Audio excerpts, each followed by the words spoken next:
తాకట్లో ఉన్న మీ బంగారాన్ని విడిపించి ఆ రోజు ఆన్లైన్ రేటుకి కొంటాం. Sharma gold company. నమస్కారం, సుమన్ టీవీకి స్వాగతం. నేను మానస. ఈ రోజు మనతో పాటు ఉన్నారు ప్రముఖ కవయిత్రి, విశ్వ నియమాల ప్రచారకురాలు డాక్టర్ లక్కరాజు నిర్మల గారు. అమ్మ నమస్కారం. అమ్మ నమస్తే అమ్మా. అమ్మ, చాలా మంది తమ ఇళ్లలో నానమ్మ కావచ్చు, అమ్మమ్మ కావచ్చు, లేదా తాతయ్య వాళ్ళని ఎంతో ప్రేమిస్తూ ఉంటారు. అలాంటి వ్యక్తులు చనిపోయినప్పుడు వీళ్ళకి ఆ చనిపోయిన వ్యక్తులు కళలో కనిపిస్తూ ఉంటారని చెప్తూ ఉంటారు. ఖచ్చితంగా ఎందుకు కనిపిస్తూ ఉంటారంటారు? అలా కళలో వాళ్ళు రావడం అనేది దేనికి ఎగ్జాంపుల్ అనొచ్చు? మనం నిద్ర అనేది ఏంటి? మనం తీరని కోరికలు ఏవో ఉంటాయి మనలో. మనం ఏవైతే పదే పదే ఆలోచిస్తుంటామో, పదే పదే ఏదైనా కావాలనుకుంటామో, పదే పదే ధ్యాస దాని మీద పెడతామో, అవే కళలు. కొత్త కళలు ఏవి కావు. కొన్ని భయాలు ఉన్న వాళ్ళకు భయపడే కళలు పడుతుంటాయి. లేదు పూజ చేసుకుంటాను, భక్తి మార్గంలో ఉన్న వాళ్ళకు భక్తి మార్గం కళలే పడుతుంటాయి. లేదు జాబ్స్ రావాలనుకొని ఎప్పుడు నిరంతరం ఆలోచించే వాళ్ళు కొత్త కొత్త జాబ్స్ వచ్చినట్టు, లేదు ఫారెన్ వెళ్ళాలని కొందరు కోరిక ఉంటుంది, అలా వెళ్ళి అన్నీ చూసొచ్చినట్టు కలబడుతుంది. లేదు కొంతమందికి చాలా భయాలు ఉంటాయి, రేపు జీవితం ఎట్లానో ఎల్లుండి ఎట్లాగో.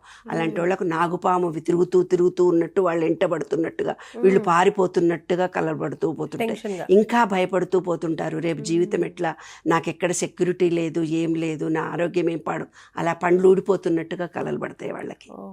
అట్లా మన ఆలోచన విధానం ఏవి ఉన్నాయో అవే కళల రూపంలో మనకు తారసపడడం జరుగుతుంది. ఒక వ్యక్తి, ఇంట్లో ఉన్నటువంటి వ్యక్తి ఎవరైనా, అంటే వాళ్ళకి చాలా ఇష్టము, ప్రీతికరమైన మనిషి వాళ్ళు లేరు, వాళ్ళని గురించి వాళ్ళ సబ్ కాన్షియస్ మైండ్లో వాళ్ళకు మధ్య అనుబంధం చాలా ఎక్కువ ఉండి ప్రేమ ఆత్మీయత పంచుకొని ఆ రోజు ఏదో సంఘటన జరుగుతుంది. అబ్బా మా అమ్మనే కనుక నాకుంటే ఇలా ఉండేదా, అమ్మకి వెళ్ళి చెప్పుకుంటే బాగుండేది, అమ్మ ఈ పండుగ రోజు నన్ను ఎంత బాగా చూస్తుంది అని అనుకుంటారు.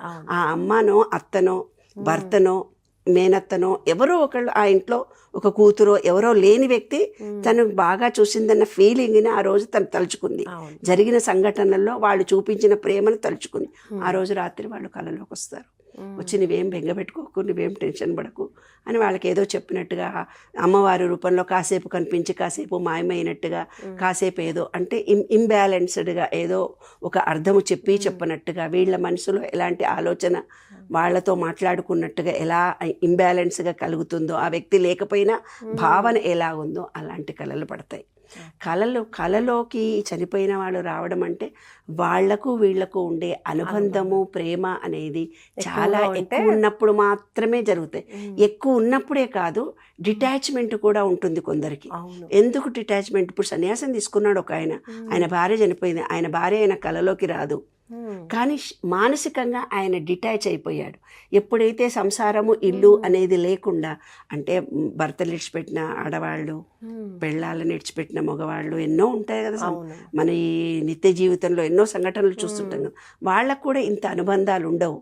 ఎప్పుడైతే డిటాచ్గా ఒక ఉద్యోగం మానేసావు నాన్న, ఆ ఉద్యోగంలో బెదిరిస్తారేమో నన్ను అని నువ్వు భయపడుతూ పోతున్నావు.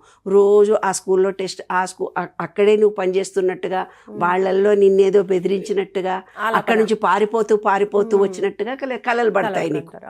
అంటే అక్కడ ఉండి ఆఫీసులో నీకు కలిగిన సిచ్యువేషన్, నేను రిజైన్ చేశాను, నన్ను ఏమంటారో ఏమో అనే భయం నీ సబ్ కాన్షియస్ మైండ్లో ఉన్నప్పుడు ఇలాంటివన్నీ పడతాయి.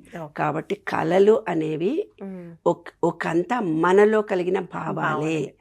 ఇంకొకటి, కళల్లో ఒక విచిత్రమైనటువంటి సంఘటనలు కలుగుతాయి.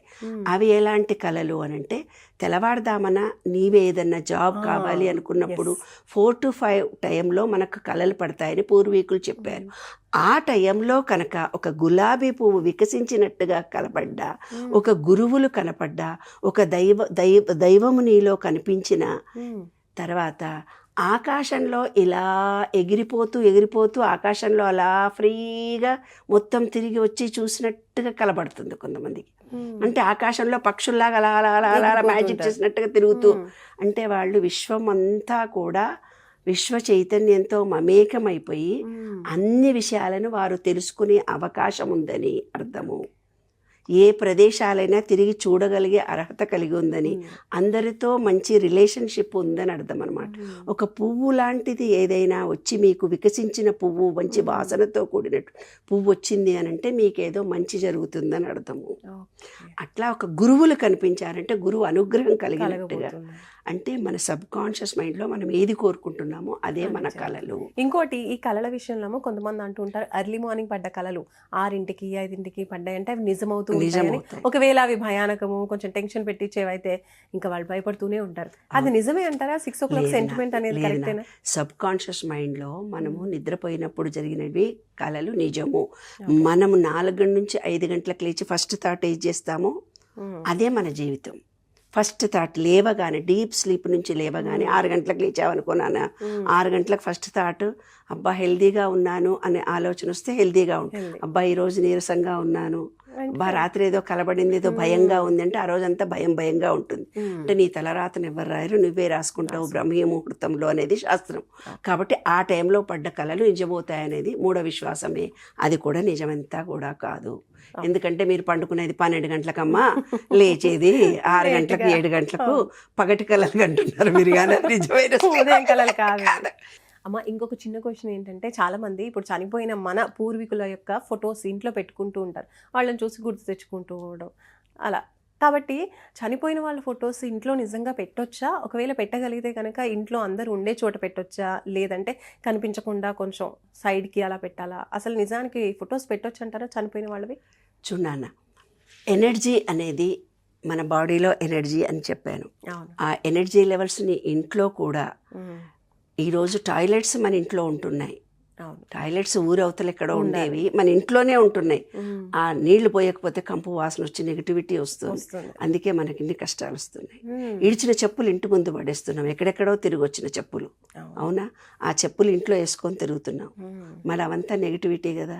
ఎప్పుడైతే బ్రతికున్న వ్యక్తి, ఒక గురువు రాగానే ఒక అమోఘమైన పాజిటివ్ ఎనర్జీ వచ్చింది మన ఇంటికి అనుకుంటాం. ఒక పూజ చేయగానే పాజిటివ్ ఎనర్జీ వచ్చింది వాళ్ళ అనుకుంటాం. ఒక చనిపోయిన వ్యక్తి ఫోటో ఎదురుగా పెట్టుకోవడం కూడా తప్పే.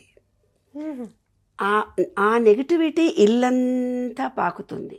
చనిపోయిన వ్యక్తి అంటే నెగిటివ్నే కదా. మనిషి బతికుంటే పాజిటివ్, చనిపోయినాడు అంటే నెగిటివ్.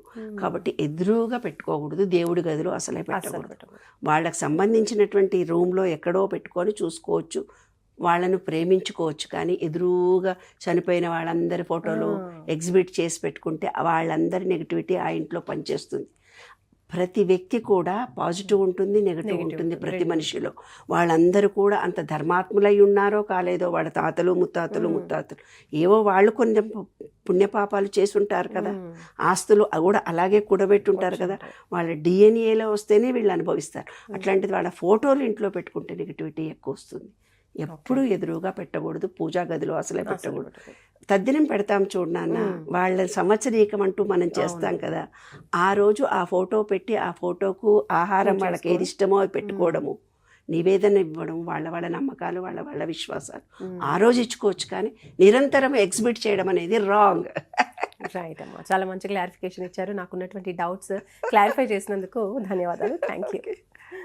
చూసారు కదండి, విశ్వ నియమాల ప్రకారం అసలు ఎలా ఉంటుంది అనేది నాకున్నటువంటి ఒక 2 డౌట్స్ అడిగాను. సో వాటికి అమ్మ క్లారిఫికేషన్ ఇచ్చారు. చూస్తూనే ఉండండి సుమన్ టీవీ. నమస్తే.